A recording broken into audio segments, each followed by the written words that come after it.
I'm Amanda at the Vermilion Public Library, and I am here with another story time. We're going to read a book called How to Find a Bird, and it's written by Jennifer Ward. And I thought this would be a great time to read this because as it warms up, we're going to start seeing a few more birds around.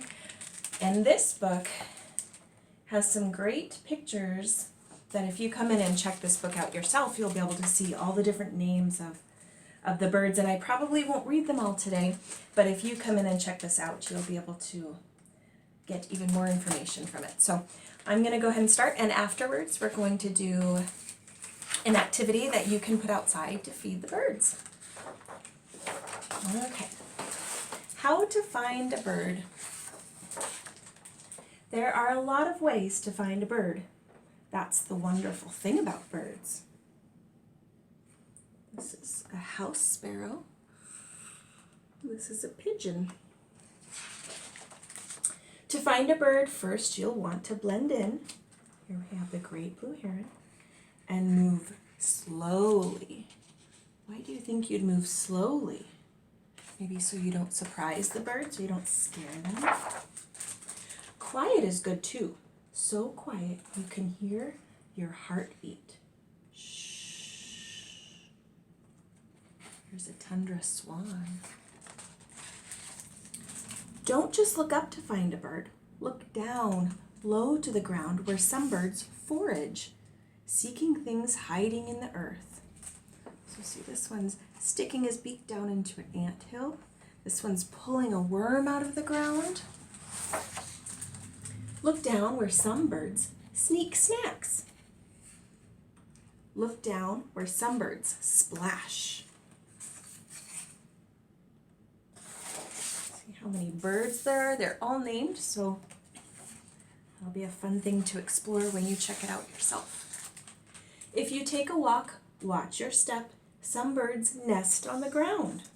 See, we think of all the birds nesting up in trees, but look, here's a nest on the ground. This is the red knot, makes their nest on the ground. So don't just look up to find a bird. Sometimes you can find a bird by looking straight ahead. You will have to have a sharp eye, sharp as an eagle's eye. Do you see a bird somewhere hiding in that picture? Oh, I see an owl right here. Do you see that? And then there's also a bird right here and here. They blend right into the tree, don't they? Birds are the cleverest blenders of all. At first, you may not see them, but if you wait, if you are still, and if you are quiet, you'll see. You are just as clever as a bird. Of course, you can always look up to find a bird, too. You can look up high in the sky where birds fly. Look at all those beautiful, colorful birds. So many different types. Sometimes when you look up, you'll find birds simply sitting. They're sitting on those lines, aren't they? If you could perch high in the sky, what might you see? They're imagining they're sitting on a bird. If you want to find a bird, don't be tricked. Some birds are stealthy. Oh, there it is. Wait a minute, where'd it go? Was that even a bird? How fast the falcon must have moved, and soon it disappears and there's just feathers. Sometimes you don't need to find a bird. It will find you. Look, they have a birdhouse that they made. And the birds are drawn to their garden, their birdhouse. Some birds will announce their presence when they are near, or announce your presence when they see you. These are jays, and they get very loud and squawky when you come near. And if you feed them, they will come. Here's a bird bath and a hummingbird feeder. Some different bird feeder types here. And look at all the birds. Some of them are picking from the ground. This woodpeckers pecking at the tree to find bugs. Then all you need is a window to find a bird.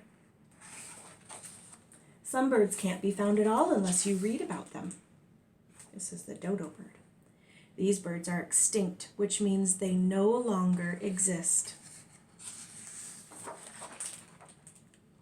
But the best way to find a bird, if you want to find one, is to close your eyes. Should we close our eyes?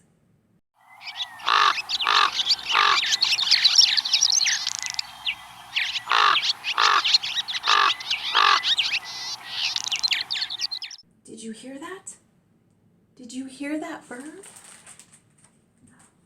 Look, they're all making their unique sounds. So sometimes if you go outside and you don't see them with your eyes, you can close your eyes and listen carefully and you'll hear the different songs of the birds. That's the wonderful thing about birds.